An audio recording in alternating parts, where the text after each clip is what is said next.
that the average American family takes home 1,500 plastic shopping bags a year, and the average American drinks 21 gallons of bottled water per year. So if you do a quick mental math check and multiply these numbers by how many Americans there are, American family consumers, add that to the world population, that's a lot of plastic. Today I want to explain to you that the waste and pollution from these plastic water bottles and bags is overwhelming our environment, and we can help minimize this waste. What happens to all of your empty water bottles and your plastic bags? Mine end up in the trash, or the bags end up in a cupboard under my sink and overflows, and I have a problem. So only just recently did I notice how much plastic waste is around me daily. In Rebecca Lake's article, The Effects of Recycling Plastic Water Bottles on the Environment, found at livestrong.com, she states that the average consumer uses 166 water bottles each year, and 2.5 billion are thrown away per hour. Americans used about 50 billion plastic water bottles last year, and only recycled 23%, which means 38 billion bottles, $1 billion worth of plastic was wasted. And that was found on banthebottle.net. So today I will talk about the problems created by the overuse and waste of plastic bottles and bags, and we'll discuss a course of action on how to prevent this waste by reducing, reusing, and recycling. Why should we care about the overabundance of plastic? Because of the environmental, economical, and health concerns it creates. Plastic is made from polyethylene, which is created from non-renewable resources such as natural gas and crude oil, petroleum, which is not biodegradable. It can take plastics 500 years to break down. When it breaks down into the teeny tiny pieces, it actually is collecting more toxins. These toxins end up in our soil and water sources. 70% of the plastic bags that end up on the ocean floor, they never degrade. They're always going to be there. And these facts are found at reuseit.com.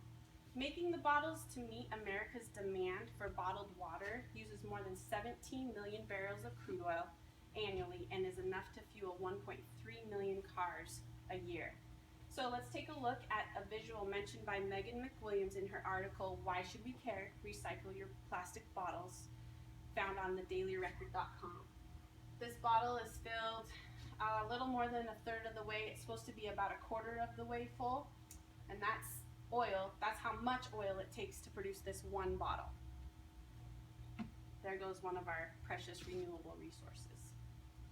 So the economy also takes a turn for the worse. It's very expensive to make plastic products and take care of that pollution. The energy we waste producing bottled water is enough to power 190,000 homes, and that's found on banthebottle.net. Our national parks have even applied a water bottle free policy, eliminating the sale of bottled water because of the outrageous landfill disposal expenses. Water bottles account for 10 to 30% of waste from national parks. So think about what that is nationally, not even from the parks. On the fact sheet at banthebottle.net, it states that drinking the water, the recommended 8 glasses per day at the U.S. tap rate, tap water from your house, equals 49 cents per year. When drinking these, that at same rate, it costs you $1,400 per year. So let's talk about the health concerns regarding plastic pollution and production. Bottling companies have created a false sense of need by convincing us that our tap water is tainted and bottled water is the answer. And that's not totally true. Bottled water actually contains detergent byproducts, fertilizers, and pain meds. And this is also stated by McWilliams in her article. There's also antimony included in those chemicals. As for the tap water in the U.S., public drinking water is regulated by the EPA, the Environmental Protection Agency, and it requires daily testing up to 3 times a day for bacteria and makes the results open to the public. The Food and Drug Administration regulate the bottled water. They only require a test once a week, and they don't make those results available to public record.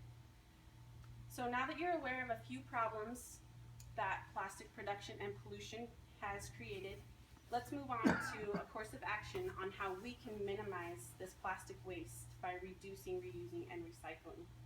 It takes just a little effort. You can filter water. Actually, one water filter pitcher, like the Brita water pitchers, they can replace up to 300 of these guys. That's a lot. That saves you a lot of money too. So it's pretty refreshing. That's a refreshing fact, right? Refillable, reusable water bottles, such as these. There's stainless steel ones, glass ones, all kinds. They're so trendy. They're fashionable now. It's pretty fun. And they save you a lot of money by reusing it. We also have reusable tote bags that you can get groceries with now. Anything. Pack anything in these.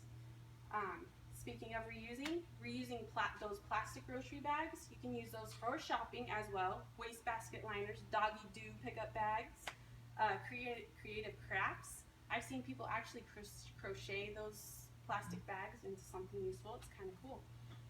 The plastic bottles, kids crafts, all kinds of stuff. Pinterest.com, you can find lots of stuff on there. So now we'll transition to the final step in this course of action, which is recycling. Megan Tracy states there is a reason the 3 R's go in order. Reduce, reuse, recycle. To truly reduce the impact of plastic waste, recycling should be the last step after you have exhausted the first 2 options. This was in her article, New Plastic Technology Without Water, found at treehugger.net. So, developments in new recycling technology by Marco Adami can process 90% of plastic and reduce production by half without reducing the quality of the plastic beads it produces, along with being less harmful to the environment. And that's according to the facts on phys.org.com. So most of the recycled plastics become composite lumber, new bags out of old ones, and also a new carbon nanotube membrane, which potentially can be used for energy storage and biomedical innovations. Purchasing items that are of recycled plastic make great additions to our environment, like this really cool bench that we can put in our parks or walkways. It's made from 600 recycled milk jugs. It's pretty cool. We can also keep money in our pockets that way too.